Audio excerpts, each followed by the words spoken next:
Hello everybody, welcome back to another video. Today is a Oilers talk video, which I have not made in a fairly long time. We've had a pretty busy week with the rumors and stuff like that. I have not had too much time to upload videos just because of the fact that I've been busy with school, and usually I pre-make videos during the weekend, and usually no rumors come out during then. But there has been this weekend because of the fact that, I mean, we're getting near trade deadline, or not trade deadline, draft day. I keep saying trade deadline. I don't know why I do, but I keep saying trade deadline. But draft day is coming up tomorrow, so that's going to be a big one. I am really excited about draft day and excited for the Oilers' future here, because this is going to be a very big draft for us, of course. But there has been a lot of rumors, and I've not really talked about it. And the reason why I haven't really been making some live Oilers videos or whatever, because of the fact that I've been busy with schoolwork. Very busy with schoolwork, and it's been very tough recently because of the fact I'm struggling to find motivation. I'm a very social person. I like going to classes in person and talking with people. I'm finding it very hard to do my work on the internet.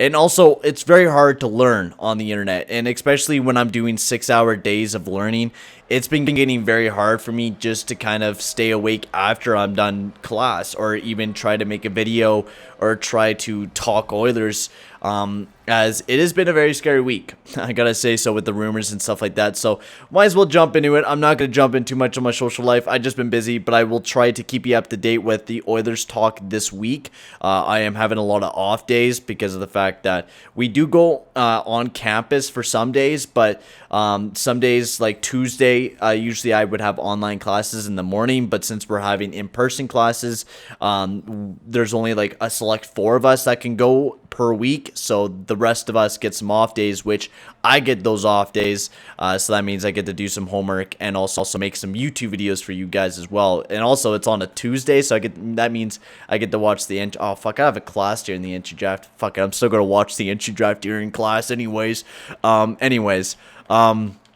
Don't worry, I'll still be paying attention. Unless my teacher gives me like a huge fucking ass project, then I will not be watching the entry draft, and I will be very angry. Anyways, that's what happened during the Blue Jays game. I got a big project last week on Wednesday, and I was going to watch the Blue Jays playoff game. Good thing I didn't, because they got fucking demolished. But, yeah, I was going to watch the game, and then the teacher's like, oh, here's a big old piece of homework for you. And then I'm like, well, I might as well start working on it.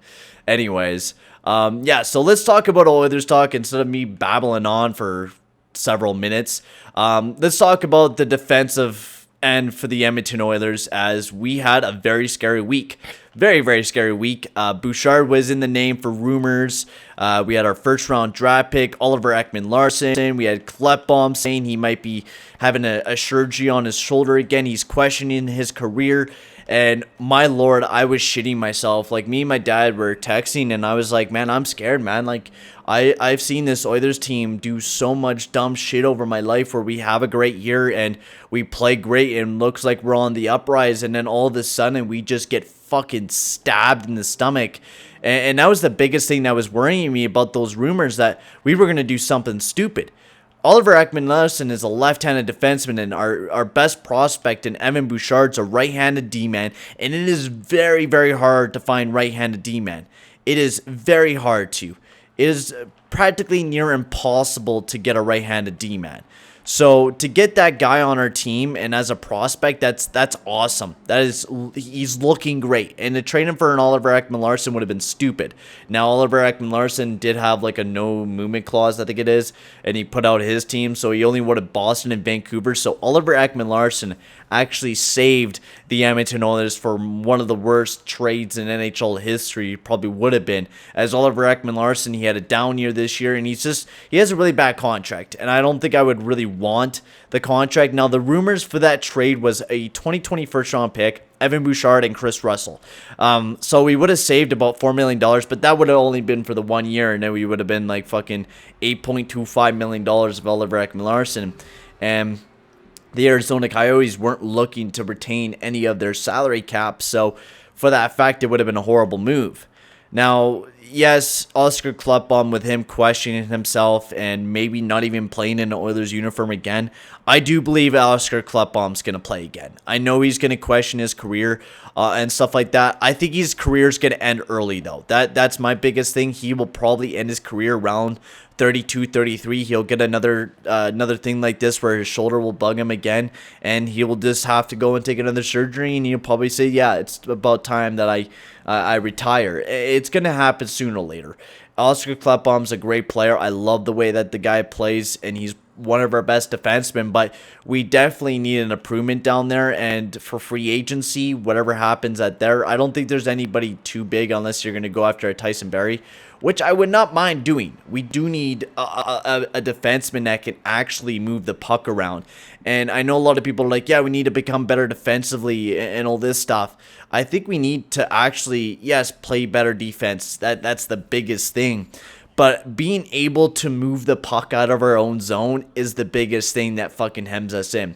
You have Darnell Nurse who skates up the puck and then loses it, and then it's like a 1-on or a 2-on-1 on Ethan Bear, and then it kind of goes to shit, right?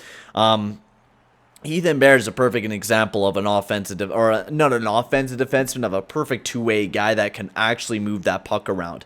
And then you have Klefbom and Larson. They had a rough season this year between Klefbom and Larson. Analytically and just by the eye watch, they really did not have the greatest year yet. They struggled a lot. They weren't really themselves. And I think it was because of the fact that Larson had that bad back and Klefbom had his bad shoulder.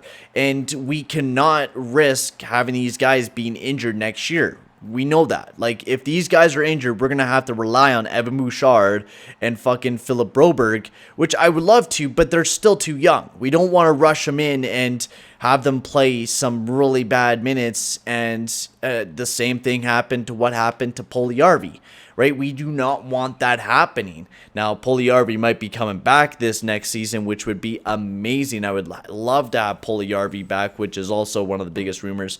But I think we definitely need to make a defensive change, either trade away Klefbom or Larson. We have seen this before in the NHL where guys get injured and the team just kind of stays loyal to them. But we can't. We can't stay loyal when our goal is a cup. We got to focus at the goal at hand, and I wish we could have traded Klefbom for Krug. I would have loved Torrey Krug. We probably would have lost him now because with our bad organization of contracts. But yeah. Also, Nuge, we're making some huge lengths on getting Nuge on his contract extension, which what I heard is going to be an 8-year, $7 million contract, which is perfect for the Nuge. He's a really good two-way guy. Really would deserve that contract, honestly, and deserves every bit of it. Otherwise, for rumors, I don't think I've heard too much, but for the fact that I've heard some rumors about the Boston and Edmonton trade rumors. If we do get Puljujärvi back, we're going to have a lot of right-handers, as we're going to have Chassau, Puljujärvi, Yamamoto. We're just going to have a lot of right-handers that we're going to have to get rid of some, right? So I've heard the rumor between Boston with Bjork for Chasson, which I think I would love the move. Bjork is a very young guy. He's making $1.6 million for the next 3 years.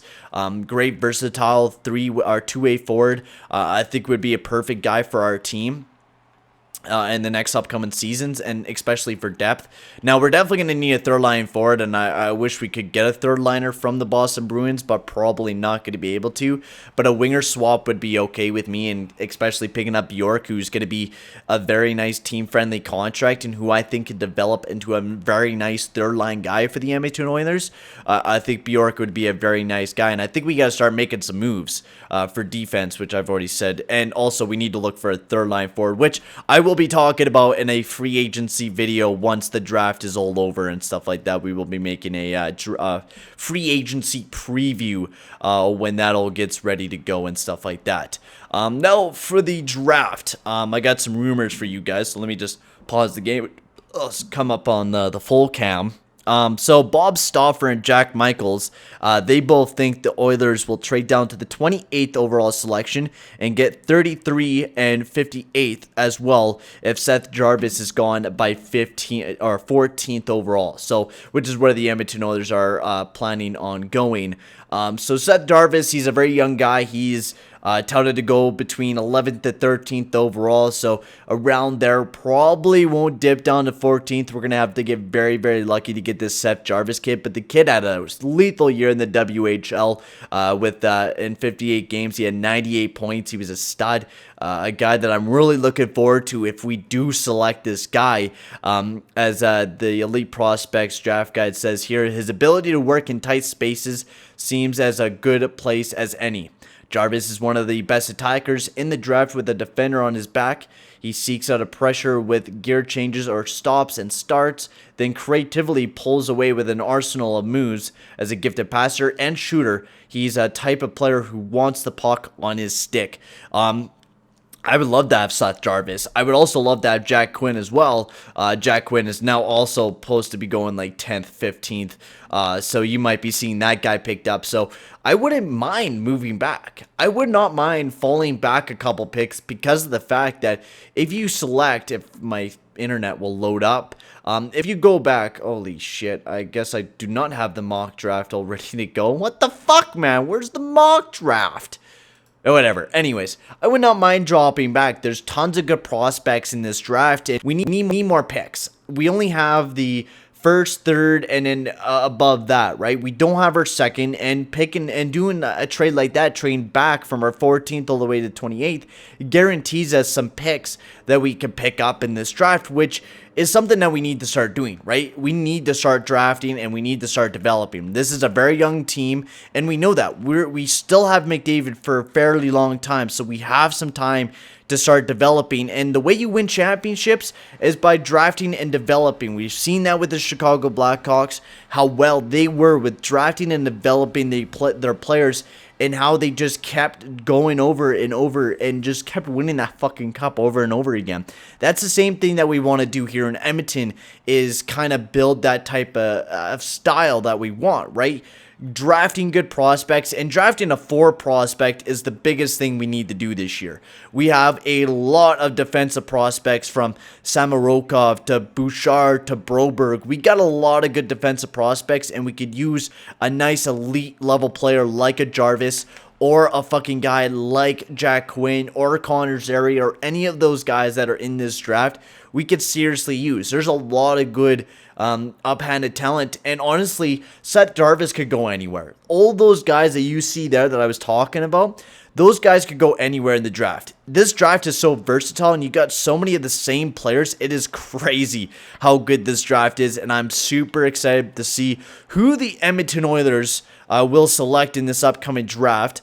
I would like to hear your guys' opinion on this. Now, if you're not an Oilers fan, tell me, you guys, who you're most excited about in this draft for your team to select, or just any sleepers, any busts. Just let me guys know in the comments section below. I will try to start doing some more Oilers rumors videos like this. I might have to do it in like a big video like this, where I just kind of talk about all of them at the same time. But yeah.